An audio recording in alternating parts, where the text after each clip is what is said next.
Welcome back to another technical deep dive here in the debug zone. Today we're tackling a big question and breaking it down with insights from other users. Hopefully this clears up some misconceptions and helps you get the answer you need. So buckle up, stay a little curious, and let's jump right in.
And that's a wrap.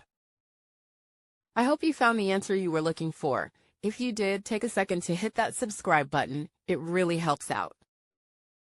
And let me know in the comments which solution worked best for you. See you next time in the debug zone.